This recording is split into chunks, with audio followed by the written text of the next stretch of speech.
எல்லோருக்கும் வணக்கம். எல்லோரும் எப்படி இருக்கீங்க? நாங்கள் ரொம்ப நல்லா இருக்கிறோம். என் சேனலை சப்ஸ்கிரைப் பண்ணி சப்போர்ட் பண்ணுற எல்லாருக்குமே மிகப்பெரிய நன்றிகள்.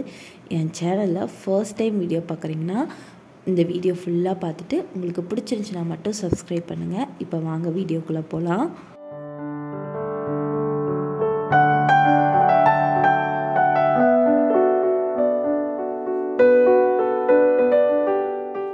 பொங்கலுக்காக வீட்டை ஃபுல்லாக க்ளீன் பண்ணேன். அந்த வீடியோவை உங்கள் கூட ஷேர் பண்ணிக்கிறேன். ஃபர்ஸ்ட்டு ஃப்ரிட்ஜை க்ளீன் பண்ணுறதுல ஸ்டார்ட் பண்ணுவோன்னு சொல்லிட்டு அதுலேருந்து நான் ஸ்டார்ட் பண்ணேன். க்ளீன் பண்ணுறதுக்கு முன்னாடி ஃப்ரிட்ஜை ஒரு 1/2 ஹவருக்கு முன்னாடியே ஆஃப் பண்ணி வச்சுட்டேன். அதுக்கப்புறம் தான் வெஜிடபிள்ஸு, கிராசரி ஐட்டம் எல்லாமே வெளியே எடுத்து வச்சேன்.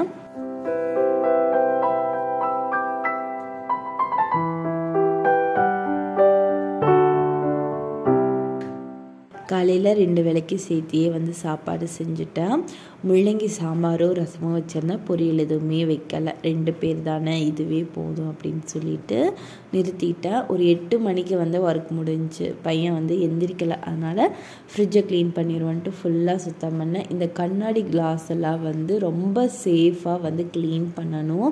ஃப்ரிட்ஜில் இருந்த கண்ணாடி பிளேட்டு, தக்காளி போட்டு வைக்கிற கூடை இதெல்லாத்தையுமே கழுவி வெயில வச்சுட்டு அதுக்கப்புறம் ஃப்ரிட்ஜை தொடச்சி விட வந்துட்டேன். ஒரு சின்ன ஈர துணியை வச்சு தான் தொடச்சிருந்தேன். அதுக்கப்புறம் டிஷ்யூ வச்சு தொடச்சி விட்டுட்டேன்.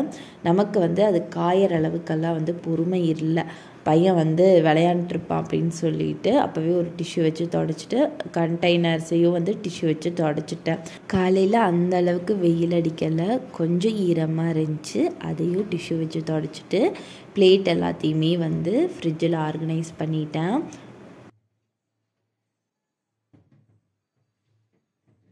கண்ணாடி பிளேட் செம்ம வெயிட்டு. சேஃபாக கழுவி பையந்திரிக்கிறதுக்கு முன்னாடியே ஃப்ரிட்ஜில் ஆர்கனைஸ் பண்ணிட்டேன். ஃப்ரிட்ஜை தொடச்சி க்ளீன் பண்ணி ஆர்கனைஸ் பண்ணதுக்கப்புறம் பார்த்தா புது ஃப்ரிட்ஜ் மாதிரியே இருந்துச்சு. மேலே இருக்க ஃப்ரீசரில் என்னோடய கிராசரி ஐட்டம்லாம் வச்சுருக்கேன். ஃபர்ஸ்ட்டு வெளியே தான் வச்சுருந்தேன். ஒரு டப்பாவில் போட்டு வச்சுருந்தேன். எல்லாமே பூச்சி விழறக்க ஆரம்பிச்சிருச்சு. அதனால் ஃப்ரீசரில் வச்சுருக்கேன். நம்ம யூஸ் பண்ணுறதுக்கு 1 hour ஒரு 1/2 ஹவருக்கு முன்னாடி வெளியே எடுத்து வச்சுருவேன். ஃபுல் அண்ட் ஃபுல் என்னோடய கிராசரி ஐட்டம்லாம் ஃப்ரீசரில் தான் இருக்கும். மற்ற ஒரு சில திங்ஸ், சேமியா, அவல் இந்த மாதிரி ஐட்டம் மட்டும்தான் வெளியே வச்சுருப்பேன். ஃப்ரிட்ஜு க்ளீன் பண்ணுறதுக்கு முன்னாடி நிறையா திங்ஸ் இருந்த மாதிரி இருந்துச்சு. மேக்ஸிமம் தேவையில்லாத திங்ஸ் தான் நிறையா இருந்துச்சு. அது எல்லாத்தையுமே டஸ்ட்பினில் போட்டுட்டு வேணுங்கிற திங்ஸ், நல்லா இருக்க வெஜிடபிள்ஸை மட்டும் ஃப்ரிட்ஜுக்குள்ளே எடுத்து வச்சுட்டேன். இந்த மசாலா பொடி எங்கள் வீட்டுக்காரங்க அரைச்சி கொடுத்தது. இந்த நான்வெஜ் செய்யும்போது ஜஸ்ட்டு வெங்காயத்தை வதக்கி இந்த பொடி போட்டு அரைச்சி குழம்பு வச்சாலே டேஸ்ட்டு சூப்பராக இருக்கும். ஒரு ஷார்ட்ஸில் கூட இந்த பொடி யூஸ் பண்ணி கறி குழம்பு வச்சுருப்பேன். அவ்வளோ டேஸ்டியாக இருந்துச்சு. கடைசியாக காலின் போட்டு ஃப்ரிட்ஜ் டோரையும் க்ளீன் பண்ணி விட்டுட்டேன்.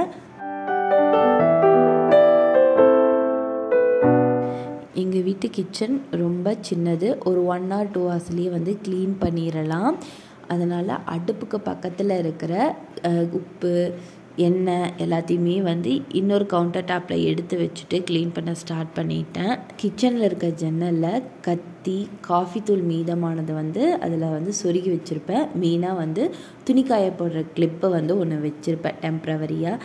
ஏன்னா கீழ் ஆங்கிளில் இருந்து வீடியோ எடுக்கணும் அப்படின்னா அந்த கிளிப்பை யூஸ் பண்ணி தான் எடுப்பேன். ஸ்டாண்டு மாதிரி அதை வச்சு எடுப்பேன். திங்கட்கிழமை காலையிலேருந்து அந்த விலாக் எடுத்தேன். ஞாயிற்றுக்கிழமை சிலிண்டர் தீர்ந்துடுச்சு. சரி, சிலிண்டர் வர்றதுக்கு முன்னாடியே நம்ம க்ளீன் பண்ணிடுவோன்னு சொல்லிட்டு அடுப்பை தனியாக எடுத்து வச்சுட்டு முன்னாடி இருக்கிற டைல்ஸ்லலாம் ரொம்ப ஆயில் பசியாக இருந்துச்சு. அதையும் சோப்பு போட்டு வாஷ் பண்ணி கழுவி விட்டுட்டேன்.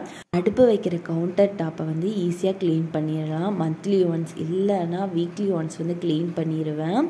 அடுப்புக்கு பக்கத்துலேயே வாஷ் பண்ணுற சிங்க் இருக்கிறதுனால ஈஸியாக க்ளீன் பண்ணிடலாம்.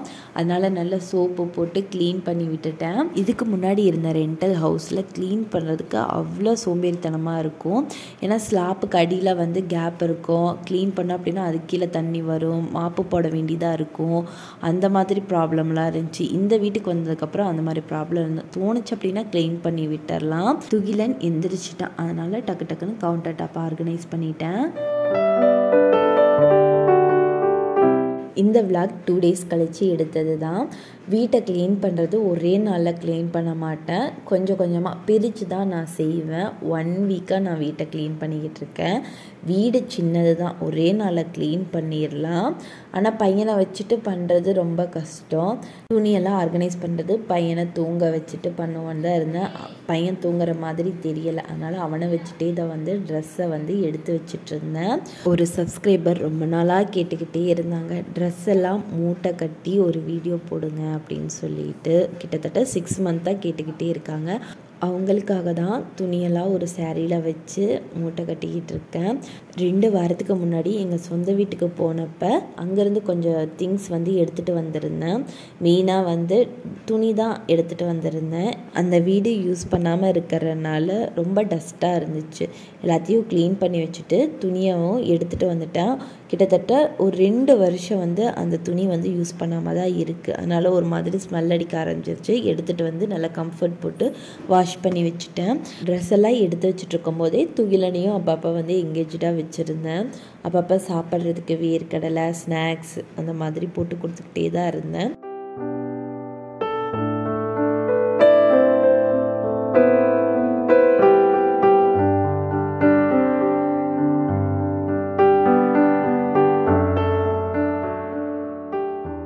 வீட்டுக்காரங்களோட ட்ரெஸ்ஸை வந்து எடுத்து வச்சதுக்கப்புறம் என்னோடய ட்ரெஸ்ஸையும் வந்து மூட்டை கட்ட ஆரம்பிச்சிட்டேன். இந்த மாதிரி பெட்டு ஃபுல்லாமே வந்து ட்ரெஸ் எடுத்து வச்சுருந்தேன்னா பையன் வந்து மேலே ஏறி உட்காந்து விளையாடுவான். இதுவும் ஒரு நல்ல ஐடியா தான் அப்படின்னு சொல்லிட்டு எல்லாத்தையுமே வந்து மூட்டை கட்டி வச்சுட்டேன். பீரோவை க்ளீன் பண்ணதுனால தான் ரொம்ப நாளாக தேடிட்டு இருந்த ட்ரெஸ்ஸு கூட கண்ணுக்கு தட்டுப்பட்டுச்சு.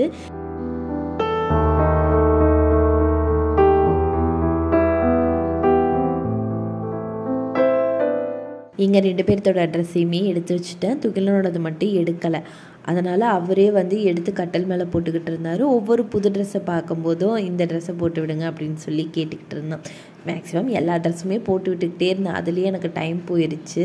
அதுக்கப்புறம் அவனுக்கு சாப்பிட்றதுக்கு பிஸ்கட் கொடுத்துட்டு அதுக்கப்புறம் எடுத்து வைக்க ஸ்டார்ட் பண்ணேன். எனக்கு பிடிக்காத ஒரு விஷயம்னா ட்ரெஸ் அயர்ன் பண்ணுறது சுத்தமாக பிடிக்காது. நம்ம ஒரு ஃபங்க்ஷனுக்கு அவசரமாக ரெடி ஆகிட்டு இருக்கும்போது கடைசி நிமிஷத்தில் வந்து நம்ம ஒரு ட்ரெஸ் அயர்ன் பண்ணி வச்சுருப்போம், அது பிடிக்காது. இது அயர்ன் பண்ணி கொடு அப்படின்ட்டு வந்து சொல்வார். அதுலேருந்து தப்பிக்கிறதுக்காகவே நம்ம வாஷ் பண்ணி எடுத்து வைக்கும்போது பட்டன் போட்டு ஃபோல்ட் பண்ணி எடுத்து வச்சோன்னா அயர்ன் பண்ண மாதிரியே இருக்கும். இந்த தடவை அந்த மாதிரி ஃபோல்ட் பண்ணி வச்சுருவேன்ட்டு பண்ணிகிட்டு இருந்தேன். துகிலன் சுத்தமாக இல்லை, ட்ரெஸ் எல்லாமே கசக்கி போட்டுக்கிட்டு இருந்தேன். அதனால் நார்மலாக ஃபோல்ட் பண்ணி ஆர்கனைஸ் பண்ணி வச்சுட்டேன்.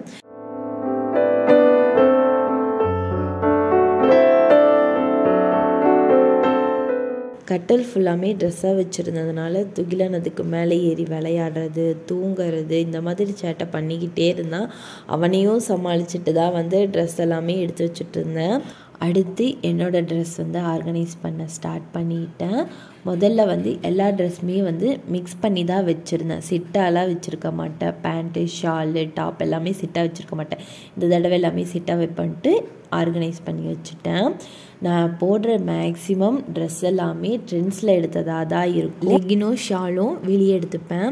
இந்த லெக்கின் வந்து ரொம்ப கம்ஃபர்டபுள் எனக்கு. 3/4 லெக்கின் எடுத்து கூட 2 வருஷத்துக்கு மேலே ஆச்சு. பார்க்குறதுக்கு அப்படியே புதுசாக இருக்கும். கலரும் இன்னும் ஃபேட் ஆகலை.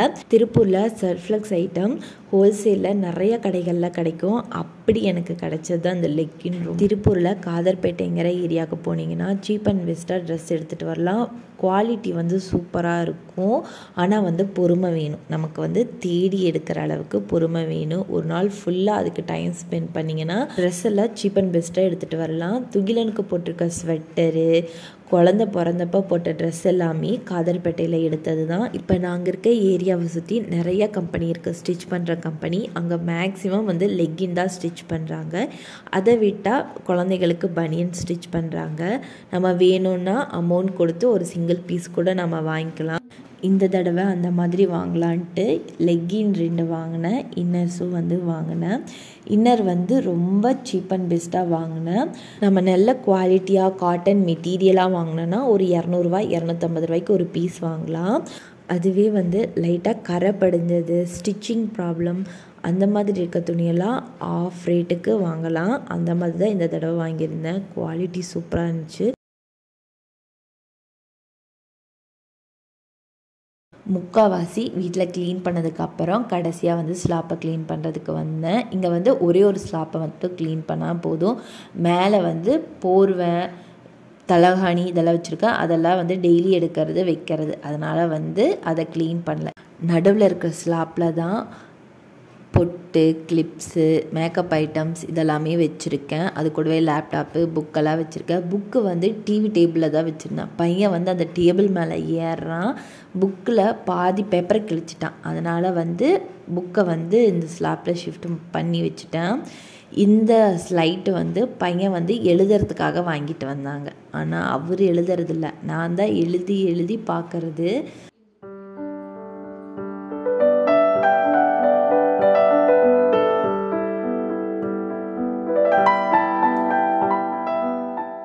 எனக்கு ரொம்ப நாளாக மாமா எர்த் ப்ராடக்ட் யூஸ் பண்ணிட்டு ஆசை.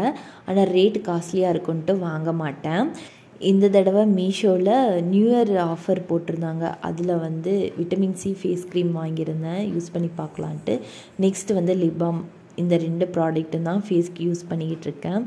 ஃபர்ஸ்ட் டைம் இந்த ஃபேஸ் க்ரீம் யூஸ் பண்ணுறதுனால அங்கங்கே டாட்ஸாக வருது, சரியாயிரும்னு நினைக்கிறேன். இந்த க்ரீம் யாராவது யூஸ் பண்ணிக்கிட்டு இருந்தீங்கன்னா கண்டிப்பாக கமெண்ட் பண்ணுங்கள், எனக்கு யூஸ்ஃபுல்லாக இருக்கும். க்ளீனிங் ஒர்க்கெல்லாம் மேக்ஸிமம் முடிஞ்சதுக்கப்புறம் குக் பண்ணுறதுக்கு வந்துட்டேன். சப்பாத்தியும் வெள்ளை சுண்டல் கிரேவியும் தான் பண்ணியிருந்தேன்.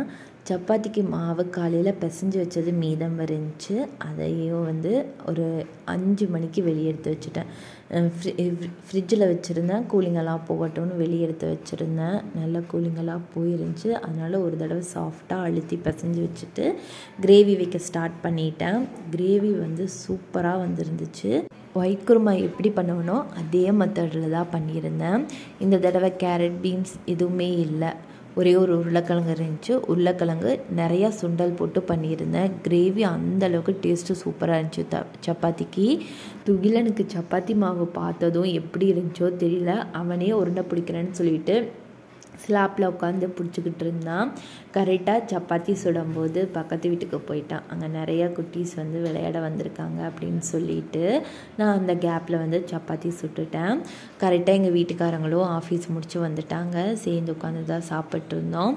பையனுக்கு வந்து சப்பாத்தி தான் ஒரு பிளேட்டில் போட்டு கொடுத்துருந்தேன். அவன் வந்து சாப்பிடல, அதனால் வந்து முட்டை சாப்பாடு கிளறி கொடுத்துப்பான்னு சொல்லிட்டு சாப்பிட்டு அவனுக்கு கிளறி கொடுத்துட்டேன். இந்த வீடியோவை இதோட முடிச்சுக்கிறேன். இந்த வீடியோ உங்களுக்கு பிடிச்சிருக்குன்னு நான் நம்புகிறேன். பிடிச்சிருந்துச்சுன்னா லைக் பண்ணி சப்போர்ட் பண்ணுங்கள். தேங்க்யூ.